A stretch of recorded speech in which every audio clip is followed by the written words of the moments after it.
Welcome to week 5 of our Be Sugar Smart sessions. I hope you're all well and coping with the current situation. Today I've done a cooking demonstration for you of a fruit pudding. I hope you also find some of the suggestions that I'm going to show you helpful and that one or two of them connects with you and that you give it a go.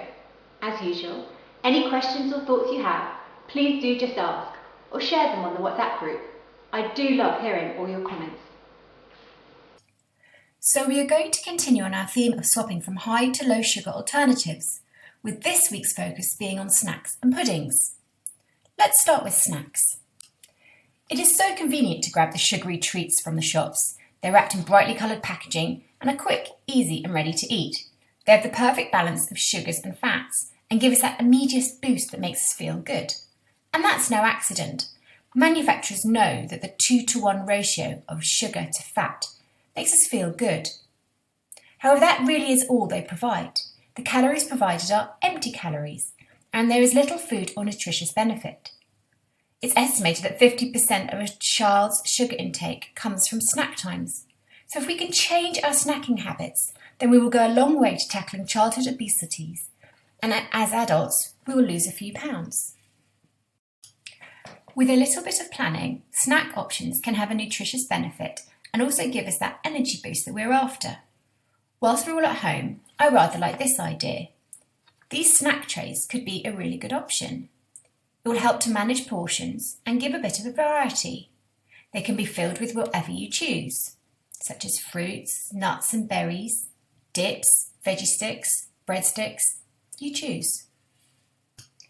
For a more prepared snack, perhaps for when we get home from school or work, or during Ramadan as part of your iftar meal, these sweet potato toasts could be a good option. Simply slice a sweet potato with a sharp knife or mandolin and then bake in your oven at 200 degrees until they're soft to touch. Allow to cool fully on a baking tray, and then you can store them in an airtight container. When you want to use them, toast in the toaster and top them with your preferred topping, such as olives, cheese, pastes, veggies or fruits. As an alternative base, you could use rice cakes or Rivita toasts. You can then add whatever you like on top. And again, fruits can give you that sweeter option, or vegetables and hummus, guacamole or yogurt are good alternative base spreads. During Ramadan, your iftar meal is the perfect opportunity to start the meal with some of these delicious snacks. Why not give one of them a go? Do include some dried fruits and dates at this time, as these will also give you the hit of instant energy you need after fasting all day. Let's now move on to puddings. This is another high sugar moment in our diets. For shop bought options, remember to check the traffic lights on the packaging and opt for the low or no sugar choices. One of the best and simplest swaps for sugary puddings is to swap it with fruit. It can be dried, tinned in fruit juice, frozen or fresh. It's such a versatile product and you can be as creative as you like with it. It goes well with biscuit toppings, yogurts and custards. And all of these can be available in a low sugar option. A simple and easy option to make is a fruit crumble. Much of it can be made in advance and has limited sugar in it, as the sweetness comes from the fruit. It can be made with any fruit that you liked, as long as it can be cooked. A good crumble should be 60 to 70% fruit and the rest topping. This week we're making fruit crumble, and I've got Tom here who's going to help us this week. The great thing about a fruit crumble is you can use any fruit that you have lying around your home.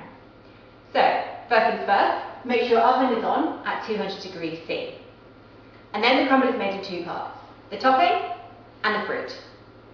So for the topping you need 100 grams of plain flour, 100 grams of butter and 50 grams of porridge oats. And for the fruit, I've got rhubarb, apple and blackcurrants. But let's start with the crumble. Right, off you go Tom, show us how it's done. Empty all the ingredients into a large bowl. So that's the butter, and the flour, and the porridge oats. And then with a can, I'm going to start mixing it. And what you're looking for is a breadcrumb texture. While Tom's getting on with making the crumble topping, I'm going to start making the fruit compote. So in a pan, I'm going to put the apples, the rhubarb, and food blackberry. The blackberries will add a nice bit of colour to the dish. And what you want to do is you want to let that simmer, and so it all starts breaking down, so it becomes nice and soft. So when you've got it to a fine crumb mixture, as Tom has here, it's ready to be poured onto the baking tray, which we've got ready with some baking parchment on top, so we can then bake it in the oven. Right, off you go, Tom. Pour it into the pan. So when that's ready, put that in the oven at 200 for about 10 minutes until it goes nice golden brown. So our fruit's been cooking nicely while Tom's been making the crumble topping for us. It's beginning to break down. So what you're looking for from the fruit is a nice stewed consistency, and with the topping you're looking for it to be golden brown. Remember to taste, and if you want to add a little bit of sugar, then by all means do it at this point.